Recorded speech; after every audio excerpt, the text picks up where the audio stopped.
Airports are strange places. They're a mix of excitement, exhaustion, and chaos, where people from all walks of life cross paths for a few brief hours.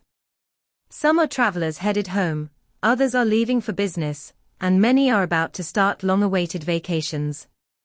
But among those thousands of passengers, there's always one who stands out, not for good reasons, but because they think the world revolves around them. That's exactly who I met on the day this story began. I had been traveling for work for years, so I knew my way around airports pretty well. I had status with the airline, and had managed to secure a first-class ticket for this particular flight. It wasn't a luxury for me, it was a necessity. After spending weeks flying across time zones, presenting in meetings, and working with clients, those few hours of comfort on a plane made all the difference in how I arrived at my next destination. On this particular morning, I was heading back home after a long trip. My bag was packed light, my suit jacket folded neatly over my arm, and my boarding pass was tucked safely into my pocket. I'd already gone through security, grabbed a quick coffee, and made my way to the gate.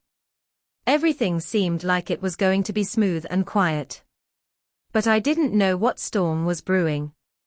As I approached the boarding area, I noticed her. She was hard to miss, mid-50s, dressed in a loud floral blouse with oversized sunglasses perched on her head, and carrying an air of entitlement so heavy it could have been a second carry-on. Her hair was coiffed within an inch of its life, and her expression carried the unmistakable scowl of someone who believed the rules applied to everyone except her. If you've ever dealt with an HOA Karen, you know the type. The kind of person who thinks she owns the neighborhood, dictates what color you can paint your mailbox, and believes her opinion is law. Now imagine that personality, not in a neighborhood, but in an airport. That was her. At first, I didn't pay her much attention. I was focused on checking my messages and making sure I'd tied up any loose ends before the flight. But it didn't take long for her voice to cut through the chatter of the gate area like a siren. "Excuse me. Excuse me. This is unacceptable." I glanced up to see her standing at the counter, tapping her manicured nails against the desk as if the gate agent were a personal servant. The young agent behind the counter was trying her best to remain polite, though I could see the strain in her smile. "My son and I need to sit in first class," the woman declared, loud enough for everyone within 20 feet to hear. "We are not sitting in coach with those people." The agent, in her calm airline-trained voice, explained, "First class is fully booked on this flight. I'd be happy to see if there are seats available on a later departure." "No," the woman snapped, cutting her off. "I need it on this flight. We have priority. My husband is a board member of our community association, and I am not going to be treated like some common passenger." The words, priority, and community association, made my eyebrows rise. It was such a bizarre thing to bring up in an airport. Did she actually think her homeowners association clout held weight with an airline? Passengers around me started exchanging glances, some rolling their eyes, others stifling laughs. The gate agent, to her credit, kept her composure and repeated that there were no available upgrades. But this woman, this Karen, wasn't about to take no for an answer. She turned on her heel, scanned the boarding area like a hawk, and that's when her eyes landed on me.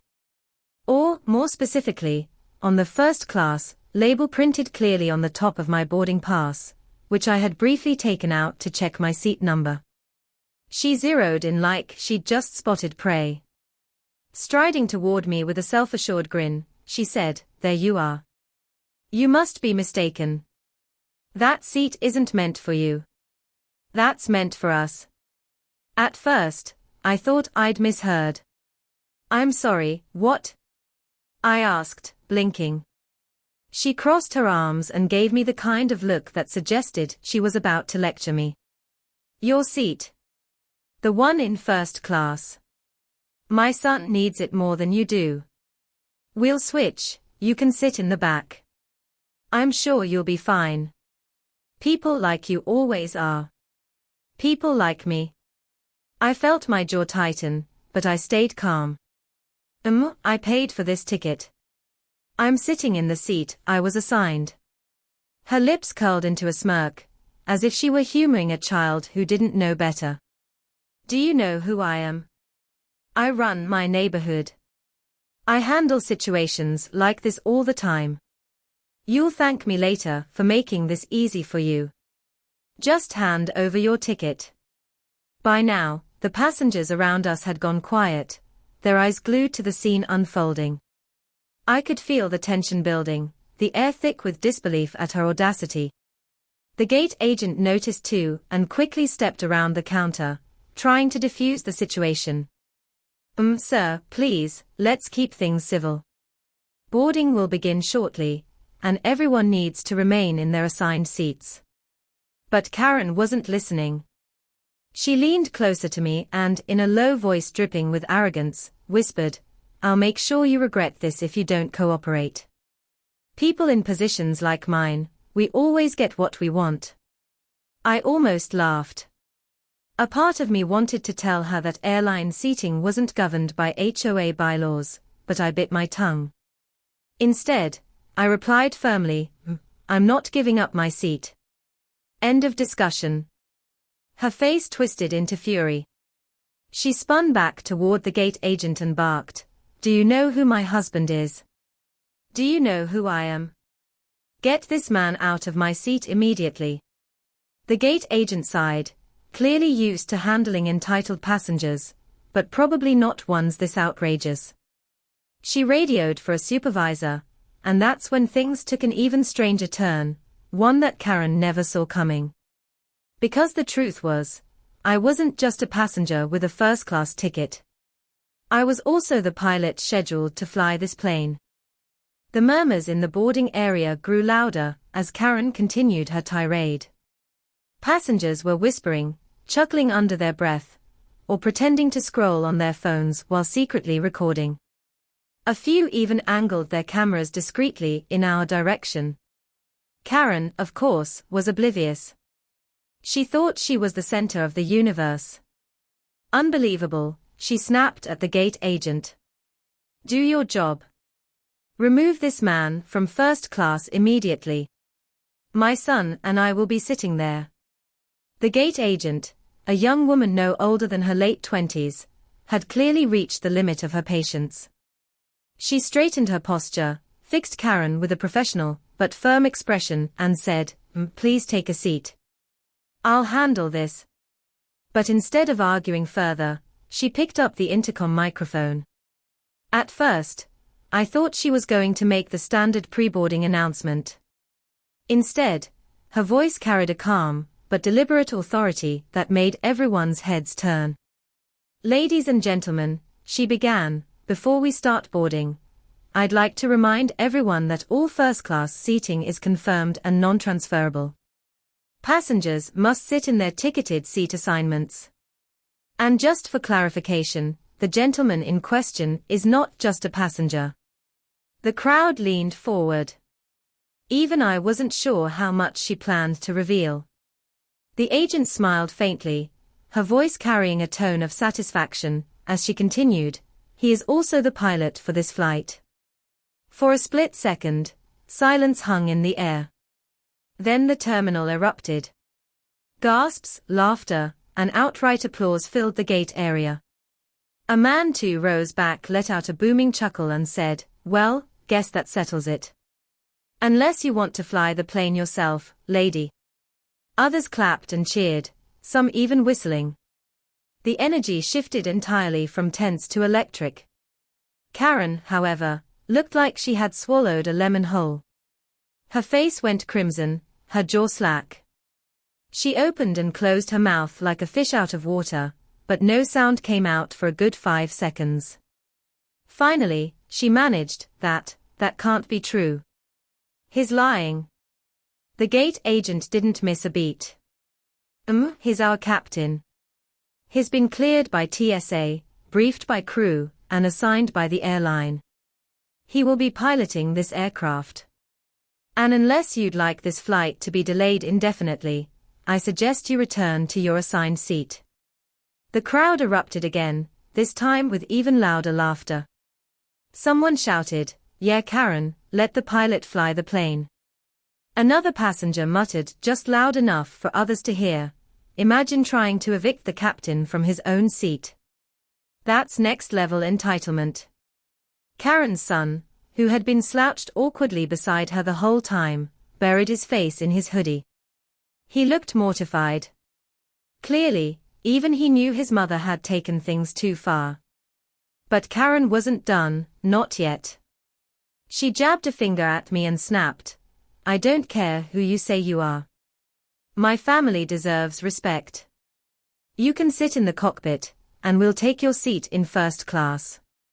That's fair." The absurdity of her statement nearly made me laugh out loud. The gate agent, however, wasn't amused. She said sternly, "Interfering with flight crew operations is a federal offense. If you continue to harass the captain, I will have security escort you from the gate, and you will not be permitted to fly today. Is that clear?" That shut her up, at least for the moment. The crowd, sensing victory, applauded the gate agent again. Passengers were openly shaking their heads in disbelief. A few were whispering things like, "This is going viral for sure," and classic HOA Karen move. I leaned slightly toward Karen, and in the calmest voice I could manage, said, "My seat is not up for negotiation. Neither is my role on this plane. You'll be far more comfortable if you sit where you belong and let me do my job." Her eyes narrowed, but she didn't respond. She simply huffed, spun on her heel, and stomped back to her seat in the waiting area. Her son trailed behind, his head still buried in embarrassment. The gate agent gave me a quick nod, her lips twitching with the effort not to laugh. "Captain," she said quietly, "thank you for handling that with patience." I smiled back. Patience is part of the job. With that, boarding was called, and the situation seemed to settle for the moment. But something told me that Karen wasn't finished. People like her rarely walked away quietly. And I was right. Because once we were in the air, her entitlement found a brand new stage. After the chaos at the gate, I was hoping things would quiet down once we boarded. Most of the passengers, still amused from the earlier scene, were in good spirits as they settled into their seats. A few even gave me subtle nods of encouragement as I passed through the cabin toward the cockpit. I was focused on pre-flight checks, briefing the crew, and making sure the plane was ready for departure. Flying requires absolute concentration, and normally I can shut out any distractions. But in the back of my mind, I had a nagging feeling that Karen wasn't going to let the situation go. Still, I pushed the thought aside. The flight attendants secured the cabin, the engines roared to life, and soon enough, we were climbing into the clouds. Once we leveled off, the seatbelt sign dinged off, and the usual shuffle of passengers getting comfortable began. Drinks were being served, laptops opened, and the hum of conversation filled the air. That's when it started. One of the flight attendants, Jessica, quietly knocked on the cockpit door and slipped inside. She looked both amused and exasperated. "Captain," she said with a sigh, "you're not going to believe this. The same woman from the gate, she's at it again." I raised an eyebrow. "Karen?" Jessica nodded. "She's been arguing with the first-class crew for the last 10 minutes. She keeps insisting that you don't really need your seat, and that she deserves to be up there instead. She's demanding that we move her and her son." I pinched the bridge of my nose. Unbelievable. Jessica smirked. "Oh, it gets better." She told one of the attendants that her husband is the president of their HOA, and that she'll make some calls if we don't comply. As if that means anything at 30,000 feet. I couldn't help but chuckle. Well, the FAA outranks any HOA, last I checked. Jessica laughed, but then her expression sobered. She's getting louder. Other passengers are starting to complain. I wanted to give you a heads up before things escalate further. Thanks, I said. Handle it as best you can for now. If it goes too far, I'll step in. Jessica nodded and left, closing the door behind her. For the next half hour, I focused on the flight path, but every so often, I caught snippets of raised voices through the cockpit door. Karen wasn't letting up. Finally, during a routine walkthrough, I decided to see for myself. I stepped out of the cockpit and into the first-class cabin. Sure enough, there she was, standing in the aisle, arms crossed, glaring at the flight attendants like they were misbehaving children. You're all incompetent, she snapped. I told you already, my son and I belong here. That man in the cockpit doesn't need a seat. He has his little chair up front. Give me his. Passengers nearby were shaking their heads, some openly recording the spectacle. A businessman in a suit muttered, "This is better than in-flight entertainment." I approached calmly, keeping my voice even. Please return to your assigned seat." Her head whipped around, and her eyes narrowed. You think you're so important, don't you? Sitting up here while the rest of us suffer in coach. I've lived in my neighborhood for 20 years, and people respect me there. You should too. I took a deep breath. This isn't about respect. This is about safety and regulations. Every passenger must sit in their assigned seat, no exceptions. If you refuse, I'll have no choice but to divert this flight and have authorities meet us on the ground. That made her pause, but only for a second. You wouldn't dare, she hissed. A voice from behind her spoke up before I could respond. It was the businessman again, chuckling. Lady, he's the captain. He literally dares for a living. The cabin erupted in laughter. Even her son groaned, covering his face with his hands. Mom, just sit down, please, he muttered.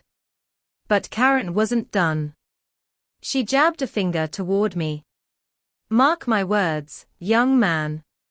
When this is over, I'll have your job. Nobody humiliates me and gets away with it. I met her glare steadily. My job is to get everyone on this plane safely to our destination. If you'd like to see that happen, I suggest you cooperate. The tension hung thick in the air. Finally, after a long, dramatic huff, she spun on her heel and stomped back toward coach. Her son trudged behind her, looking like he wished the earth would swallow him whole. The cabin burst into quiet applause as she disappeared. I returned to the cockpit, shaking my head. I thought that would be the end of it. But I underestimated her. Because Karen had one last trick up her sleeve, and it nearly got her in serious legal trouble. For the remainder of the flight, things were relatively calm. Drinks were served, the cabin lights dimmed, and most passengers either watched movies, read books, or caught up on sleep. I focused on the controls, guiding the aircraft smoothly through the skies. But with Karen, silence was never a good sign. Sure enough, about 45 minutes before landing, Jessica, the flight attendant who had checked in with me earlier, returned to the cockpit looking more serious this time. Captain, she said quietly, we've got a problem again. Karen just tried sneaking into the first-class galley. She was demanding champagne and telling the attendants she'd earned the right to be treated like royalty. When they refused, she got aggressive. I frowned. How aggressive? Jessica sighed. She shoved past one of the attendants and tried to grab a drink cart. We had to physically block her from coming farther forward. Other passengers are getting nervous. That was it. Enough was enough. I excused myself from the cockpit and made my way into the cabin. By the time I reached the first-class galley, Karen was still there, standing with her hands on her hips, shouting at two attendants, who were doing their best to remain professional. "This is discrimination," she yelled. "Do you know who I am? I will not be treated like a second-class citizen. I paid good money for these tickets, and I deserve better." Her son, still stuck in coach, looked mortified, slouched so low in his seat that he practically disappeared. Passengers were staring, whispering, and recording again. The entire plane was now aware of the spectacle. I stepped forward, my voice calm but commanding. Return to your seat immediately." She whirled around to face me, her eyes blazing. "You again? You're nothing but a glorified bus driver with wings. You think you can tell me what to do? I'll have your license revoked." I locked eyes with her. This is your final warning. Interfering with a flight crew is a federal offense. If you do not return to your seat and remain there, I will have security waiting to meet us the moment we land." Her mouth opened, ready for another tirade, but then she noticed the phones. Nearly a dozen passengers were recording the confrontation, their cameras fixed on her every word and gesture. For the first time, she seemed to realize she wasn't just embarrassing herself in front of a plane full of people, she was documenting her own downfall. Her face turned crimson, then pale.